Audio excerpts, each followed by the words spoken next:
In 2008, the Golden State Warriors were guided by an up-and-coming superstar guard who was only 23 years old at the time and was considered to be the franchise's savior. In addition to that, they had a prime Jamal Crawford who they had acquired in a trade just a few weeks into the season, and even the electrifying Corey Maggette, who has been a genuine scoring machine in the NBA for a number of years now and for which the league is known. And it was thanks to those three that the Warriors were able to achieve. They only won 31 games. I am not exaggerating when I say that many believe that squad to be the most talented one the Warriors had fielded since the early 1990s. It's just one of those teams that you can cross-check or win against on your calendar even before you play against them. And that's why a lot of people don't give the Warriors much credit. Ouch. Well, it's fairly straightforward. In all of the years that the NBA luxury tax has been in effect, its primary purpose has been to deter NBA clubs from signing all of the greatest players in the league in an effort to artificially increase their chances of winning. In addition, over the course of the years, there have been successful teams that, despite the fact that they did not break the luxury tax penalty threshold, were nevertheless able to win championships despite the fact that they did not do so.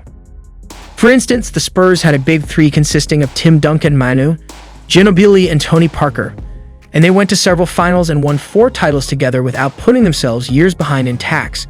This is due to the fact that certain players, including as Tim Duncan, agreed to take significant wage cuts in order to preserve the team, but the rules of the game have changed significantly since then.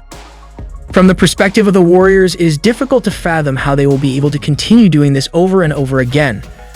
The Warriors had 4 players who were all either on a max contract or relatively near to it, and even guys like Andre Iguodala who were coming off the bench and getting paid a pretty sum for doing so. This is something that we have previously seen happen in the past. It is quite astounding how the Warriors have been able to keep and build upon such a large amount of great firepower over the years, whether it is via the use of free agency or through the draft.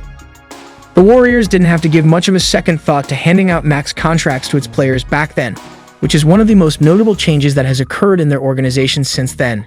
If we travel back in time to 2019, the Warriors offered 3 max contracts to Klay Thompson, Kevin Durant, and Draymond Green, but they were only able to reach an agreement with Klay and Draymond. Before Kevin Durant made his final decision to join forces with Kyrie Irving in Brooklyn, the Warriors presented him with a maximum contract offer. At the time, Durant was nursing an injury. In July, Klay Thompson reached an agreement to extend his contract for a maximum of 5 years at a total value of $190 million. And then in August, the Warriors offered Draymond Green a nearly maximum extension for 5 years at a total value of $100 million. The distinction was that every one of these individuals was playing at a high level and had been doing so for a number of years. Re-signing 2 of them, Klay Thompson and Kevin Durant, who were both considered to be among the best players in the NBA, was an obvious choice.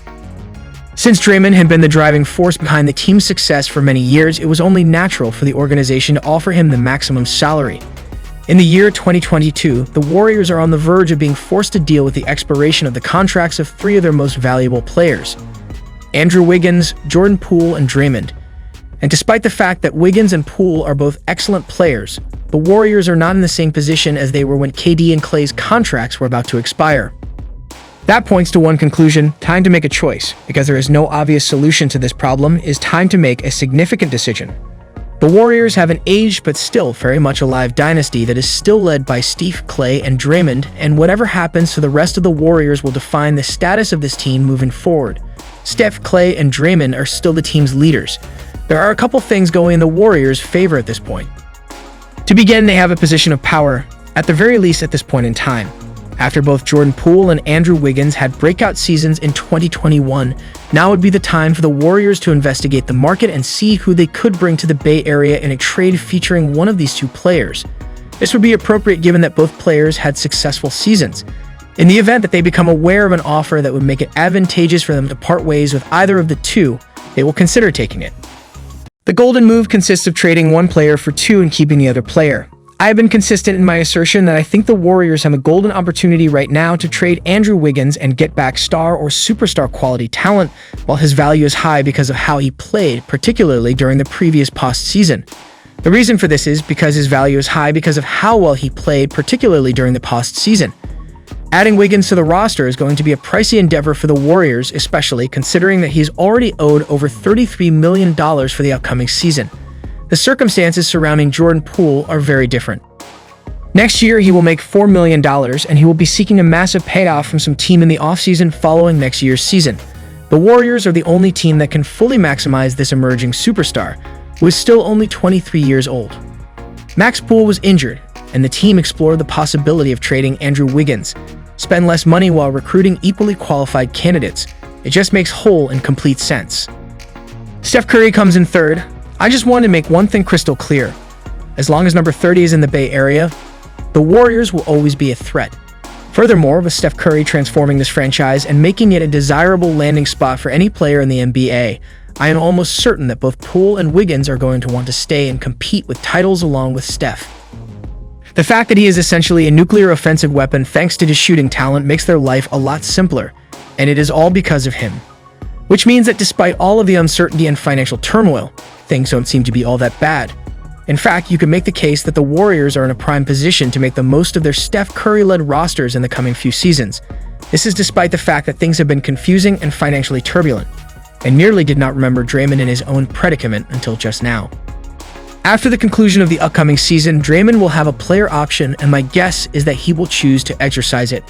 Unless he plays a season completely out of his mind and overplays his market worth, he won't be traded until after the season is over. But I'm sorry to say that won't be happening.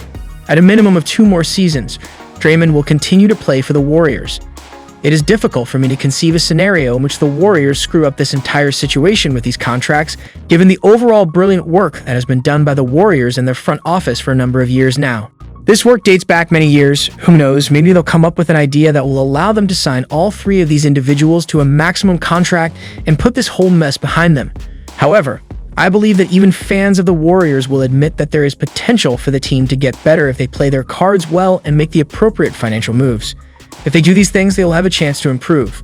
I don't have any inside information on what the Warriors' plans are, but I can state with nearly complete certainty that the Warriors are waiting for the proper timing to make Jordan Poole an offer for a maximum contract at some point in the not-too-distant future. Even before Andrew Wiggins, who is currently in the prime of his basketball career, or they can make a move as the Los Angeles Clippers did and lose everyone within a few seasons' time. Who am I kidding? These are the 4-time world champions. They won't have any problems, and I believe their performance will continue to improve in the near future.